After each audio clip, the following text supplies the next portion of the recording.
kung bakit nga ba mababa yung delivery rate ni Lalamove. Ginagawa na rin ng mga ibang delivery app sa Pilipinas, kaya mababa ang delivery fee o delivery rate dito sa Pilipinas ng mga rider. Ang pinaka-importante dyan, yung tinatawag nating base fare. Hindi ko alam kung legal yun. Sobrang baba niya na po sa dating 8 pesos. Talagang sagad-sagad si Lalamove. Si Lalamove lang sakalam. So sana magsunod-sunod na yung mga abusadong mga delivery app. Sana matanggal na lahat yan, mawala na, magsara na sila lahat.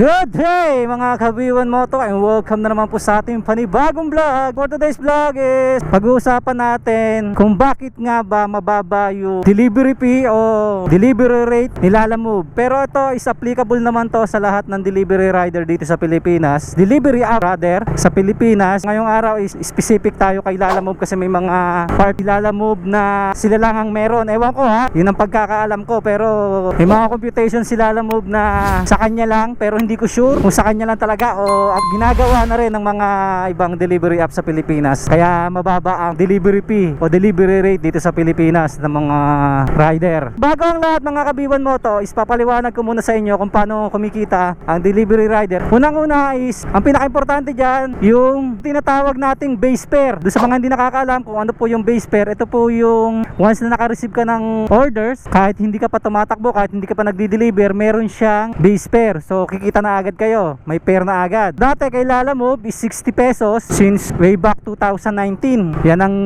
base fare niya. Pero now is nasa 49 na lang po. 49 na lang po yung base fare niya ni Lalamove. And then yung per kilometer, so ibig sabihin po kung gaano po kalayo yung pagdideliveran nyo, kung idadagdag po yun dun sa may base fare na sa ngayon is 49 pesos, bali ang per kilometer po ni Lalamove 5 pesos. Dati po is 8 per kilometer. So kung makaka 10 kilometers po kayo, bali 80 pesos plus yung 49 pesos, magiging 129 po yung delivery fee nyo pag na-deliver nyo na po yon. Unang-una sa lahat, kasi ito yung napansin kong hindi na talaga naglalagay si Lalamove, yung base fare. Sa ibang delivery apps, hindi ko sure kung nagbibigay pa rin sila neto kasi mabababa na rin mga rate nila. Pero sa ngayon, nang napansin ko sa mga pagbiyahe ko, experience ko, sa observation ko, si Lalamove po, kaya po sobrang baba ng fare niya kasi hindi na po siya nagbibigay ng base fare sa bawat delivery niya. So ibig sabihin po, pag naka-receive kayo ng order, wala na po yung 49 pesos, di ba? Sad. Pero sobrang baba na po ng rate dahil nga hindi na sila nagbibigay ng base fare. Ewan ko kung bakit nila ginagawa yon. Hindi ko alam kung legal yon, kasi alam ko dapat merong base fare bawat delivery. Hindi ko alam kung bakit tinanggal ni Lalamove yon. Kumikita na lang ang delivery rider dahil sa per kilometer. Hindi na kasi in-action ng mga sa gobyerno yan eh. Yung mga nangako dati na politiko na tutulungan daw yung mga rider, eh hindi naman tinulungan yung mga rider, binaliwala. Good luck na lang sa mga rider. Dahil pinag-uusapan na rin natin yung pupunta na tayo sa per kilometer. Gaya nga lang nasabi ko sa inyo mga Kabiwan Moto, dating per kilometer ni Lalamove is 8 pesos. Ngayon po is 5 pesos per kilometer. Sobrang baba niya na po sa dating 8 pesos. Makakatanggap kayo ng booking kay Lalamove na 10 kilometers, so 50 pesos lang po yung magiging delivery fee ninyo. Sa 10 kilometers po yun ha, 10 kilometers. Yun lang po ang bibigay sa inyo ni Lalamove. Kasi nga wala na kayong base fare. Dati aabot ng 100, ngayon hindi na, 50 pesos na lang, kalahati. So kalahati na wala. Bali sobrang baba po ng per kilometer ni Lalamove. Pero may mga ibang delivery apps pa dyan na nasa 10 kilometer, 10 per kilometer. Si Lalamove is 5 kilometer lang, di ba?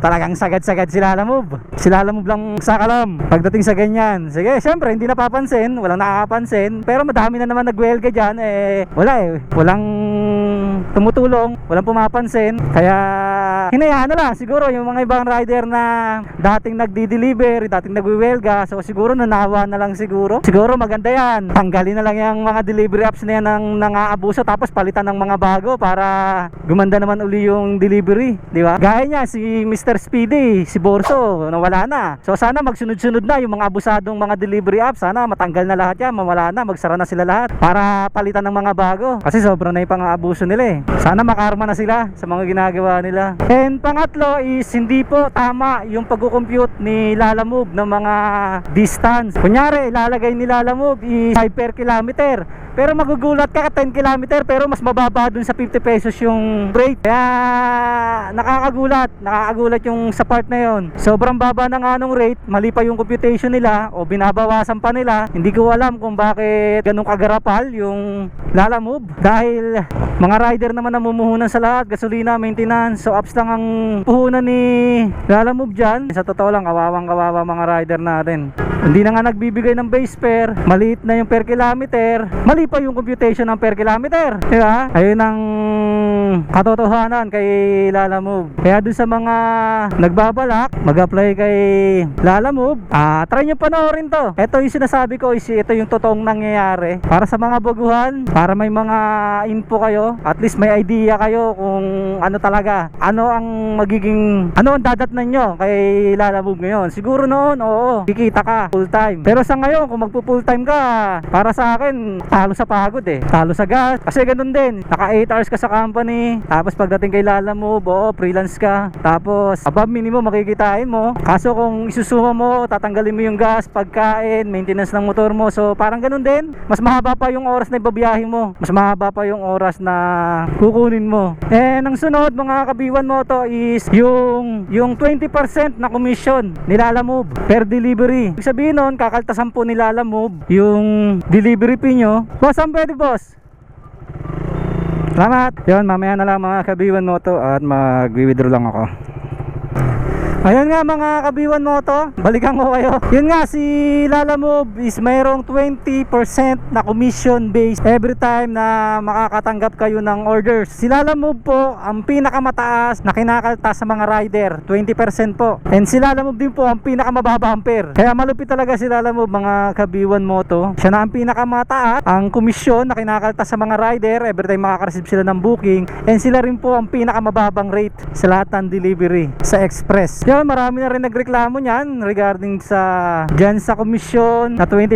Gusto ng ibang rider dati liitan niyan, gawin 10%, tapos itaas yung fare, pero walang nangyari. Taon na hong nilalaban ng mga rider yan, hanggang nanawa na lang po yung mga rider, hinayaan na lang po. Nanawa na yung mga rider natin na masisigasig dyan. Ang sumunod mga kabiwan mo to is ito, idadagdag na lang natin yung every time makakatanggap kayo ng booking na medyo malayo dun sa lugar. So hindi po kasama yung sa kukumputen sa delivery fee ni Lalamove yung kilometer na layo papunta dun sa may pick up point. Kung 10 kilometers man yan, 15, 20 kilometers man yan, 2 kilometers man yan, so wala akong computation yun, hindi po kasama ang computation dun. Ang pinaka-computation lang ni Lalamove is yung sa pick up papuntang drop off, yun lang po yung kinukompute niya, and mababa pa. Bali yun po yung mga dahilan. So kung may mga nakalimutan ako, pwede naman kayo mag-comment kung alin pa doon yung mga napansin ninyo. Pero sa ngayon, yun lang po yung sasabihin ko, yung 5 dahilan kung bakit sobrang baba ng fare ni Lalamove. And kung gusto nyo po na gumawa ako ng tungkol kay Grab tsaka kay Food Panda regarding kung bakit sobrang baba ng fare nila, comment lang kayo. Gagawa natin ng vlog yan kung gusto niyo. Disclaimer lang nga pala mga kabiwan mo to, no? Huli na yung disclaimer ko. Delivery rider pala ako ni Lalamove since 2019, and then naging delivery rider ako ni Grab tsaka ni Food Panda. Naikutan ko po yung mga delivery apps, and lahat po ng sinabi ko is based lang po sa aking experience, observation, aking pagbiyahe kay Lalamove. And alam ko naman na experience din ng mga delivery rider natin yan sa Lalamove. Alam ko yan. Kasi pag nagkikita-kita yung mga delivery rider, yan at yan lang din po ang mga kino-concern nila. And kahit sa mga social media, sa mga Facebook page, Facebook group, yan po ang mga talagang reklamo nila na sobrang baba ng fare ni Lalamove. Siguro okay lang kung si Lalamove ang nagme-maintenance ng motor natin, libre yung gasolina natin, si Lalamove yung nagpo-provide ng motorcycle natin. Kaso hindi sa atin na lahat, apps lang gamit natin, ginagamit lang natin yung apps ni Lalamove. Kumbaga talon-talo tayo pagdating sa ganun. Siguro noon yung 60 yung base fare, tapos 8 per kilometer, siguro para sa akin sakto na yon. Para sa akin lang Para sa akin okay na ako doon, kahit sa akin ng motor, kahit sa akin ng gasolina. gasolina, kahit sa akin ng maintenance, kahit sa akin ng pagkain. Okay na ako doon kasi that time talagang maganda talaga kitaan. And that time pa nga, hindi pa ganun kadami ang booking. Hindi tulad ngayon na 2024 sobrang dami na ng booking. Pero yung kikitain mo is napakaliit kahit sobrang dami ng booking. Dati wala pang 10, kaya mo maka 1,000 kikitain mo. Ngayon hindi na. Pero syempre may mga diskarte pa rin yung mga lalamove natin na full time para kumita ng malaki syempre. Pero syempre maglalaan sila ng habang oras para doon. So hindi na po natin kaya yung 1,000 na maiksing oras. Hindi na po kaya yun. Kaya doon sa mga ibang vlogger na nakikita ninyo na nagsasabi na okay pa sila lalamove ngayon, huwag kayo maniwala. Etong video na to mga kabiwan mo to is hindi natin to ginawa para siraan si Lalamove, dahil matagal na sira si Lalamove. Ginawa natin to para maging aware yung mga rider na gustong pumasok kay Lalamove, para maging aware sila kung ano ba talaga yung totoong nangyayari kay Lalamove, kung worth it bang mag-apply sila kay Lalamove o hindi. Yun lang naman yung intention natin, na maging aware yung mga rider natin doon sa mga mag-a-apply and doon sa mga Lalamove rider natin na bumabiyahe ngayon. So hindi na bago sa kanila to, alam naman nila na ganito talaga yung sitwasyon ni Lalamove ngayon. And doon nga pala sa mga patuloy na sumusuporta sa atin, yung mga matatagal na natin subscriber, and sa mga bagong subscriber natin, at doon sa mga manonood na hindi pa nakasubscribe, please subscribe. And maraming salamat sa inyong suporta, doon sa mga nagko-comment, sa mga nagla-like, share. Maraming salamat po sa inyong lahat. And nasa 4,600 subscriber na po tayo, and sana umabot tayo ng 10,000. Yun ang goal natin mga kabiwan mo to. And kung gusto nyo pa gumawa tayo ng maraming video na katulad nito, please consider to like, share, comment, and subscribe. So malaking tulong po sa akin yan para mag-grow lalo po yung channel nito at ma-recommend yung channel natin YouTube for more views and more subscribers. And always remember mga kabiwan mo to, pray before you ride, ride safe, God bless. Biwan mo to out. Bye bye. Today and not tomorrow. There's no time to borrow. Today is a good day to live. This morning I was so clear and light as any to see the horizon and the far.